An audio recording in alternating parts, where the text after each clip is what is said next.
Hi, and welcome to another episode of Let's Talk Networking. I'm Terry Lee Harrison, and I am passionate about helping business owners to network in the most lucrative way. We are continuing our series on the networking reality check today. And today, our question that I want to encourage you to ask yourself is, on a scale of 1 to 10, do you spend 80% of your networking time with your power partners? The people who share your clients, and it's not competition. We discussed this yesterday. Mike Chavez, welcome. So glad you're here.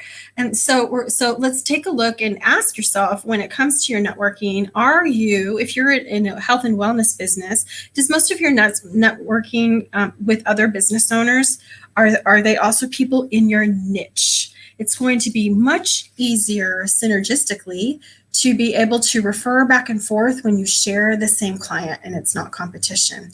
And just to reiterate from yesterday, maybe it's that you're in the business of helping people grow their business. So other people in that niche. Maybe you're in the financial industry. So other people in that niche. So think about like the CPA and the financial advisor. Think about the Legal Shield person that helps with wills, right? Wills and trusts, and the pre-need planning people. The people who are planners are going to plan everything, right? So the people you can synergistically refer to. So I want to share, when I talk about spending 80% plus of your networking time with these people, what does that look like? So I have 4 quick examples for you today. So number one, let's talk about new connections. So we have, oh my gosh, collaboration is the best way, Mike. I'm saying.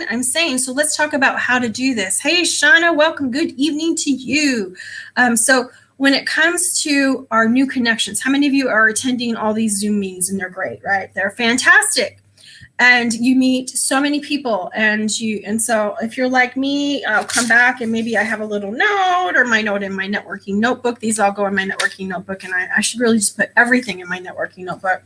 But what I want to invite you to do is, we only have so much time. So let's make sure that we start off by booking appointments with our power partners that we're meeting at these new meetings, right? Start off with the people that you believe you could share clients with, that you believe it's synergistic, and set those appointments first, and then you can look to set appointments with other people. And did you know, and let me just say, in case you don't know, everybody, that I really recommend that if you can, be putting your calendar link and private message people even during a meeting and say, I'd love to meet with you. How cool is it when you leave the meeting, if you already have some meetings booked in your calendar, you don't have to go back and chase people after. It's a beautiful thing. Okay, example number 2 of how to spend 80% plus of your networking time with your power partners. I want you to, number 1, we want to honor our current power partners. And I have to tell you this story. So I just got an email right before I came to start the live, and it's someone who is a power partner for me.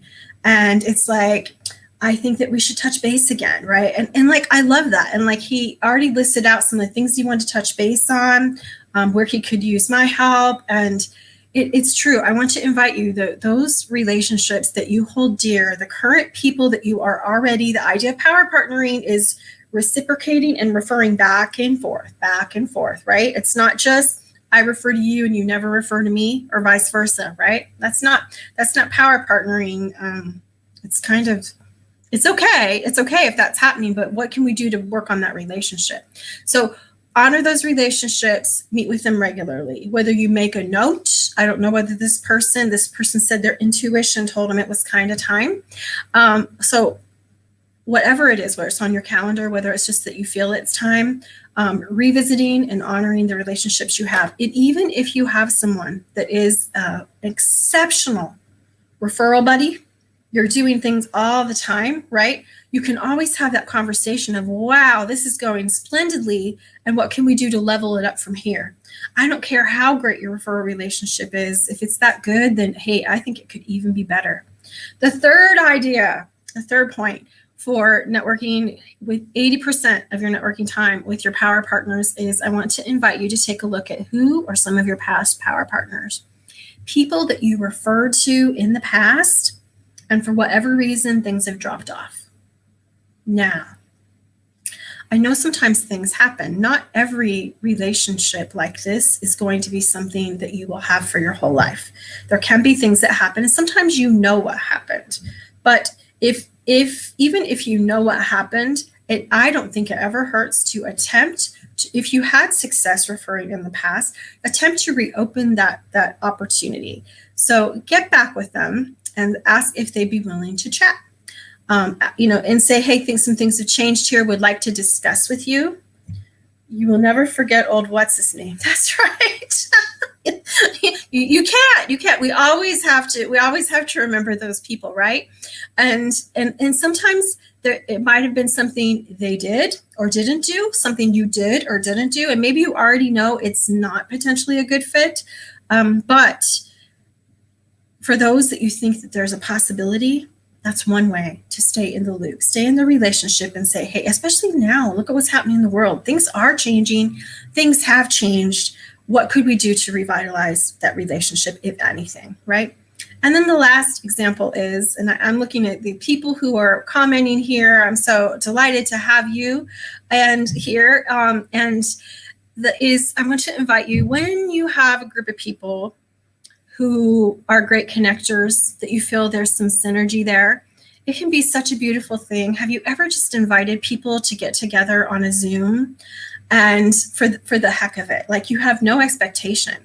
I don't do it all the time, but when I've done this, and just like I met a bunch of great connectors from all over Southeast Asia, and I was like, I just want you all to meet. I don't know what's going to come from this. I wasn't even there to pitch virtual team, pitch anything I was doing. I was there to bring them together for the power of what could happen. That is a stunning thing to do for people. People remember that, right? And you just don't know what can come from it. So that can be another way, especially when they're your power partner too, to bring together a bunch of people and just explore the possibility, be open to all the possibilities. So I hope that this has allowed you to take a look at how much you're networking with your power partners. It's really, we can network with everybody we meet, and there'll be people that I love their personality. There'll be people that I love what they do, but they're not going to share my client, and it's just not going to the synchronicity of it isn't there, right? Because of being able to be on the same page in how you're growing your business and the things you want to do to grow your business and how you want to scale. The possibilities of scaling together are much more possible with power partners. So I hope that now that you've taken a look at this networking reality check, that you will take a look at how much time you've been spending with your power partners, that you will level up that time, look at some of these options for how to spend time with them. Does it mean I can't spend time with people who aren't my power partners? Absolutely not. I just don't want to spend all my time with people who aren't my power partners. It's much more efficient this way. So I want to thank you for your time today as North America ends their weekend, and we are starting our week off here in Southeast Asia. Tomorrow in our networking reality check, we're going to be asking ourselves, are you ready? Bum, bum, bum. I feel confident in the art of holding effective, productive one-on-one sessions with new business owners. That's a question to ask yourself. So as our closing quote for this series, by the way, Mike Chavez is someone, Mike, how many days have you gone live in a row? Please type it in. Mike, I'm on a current 90-day commitment. This is day 7 of 90 plus.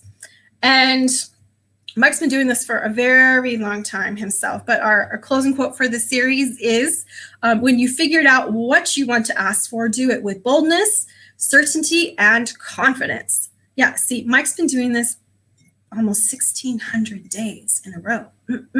Terry Lee's just shooting for 90 right now, Mike. So it's going to be a hot summer, So everyone have a great rest of your weekend or a great start of your week, and I will see you back here tomorrow.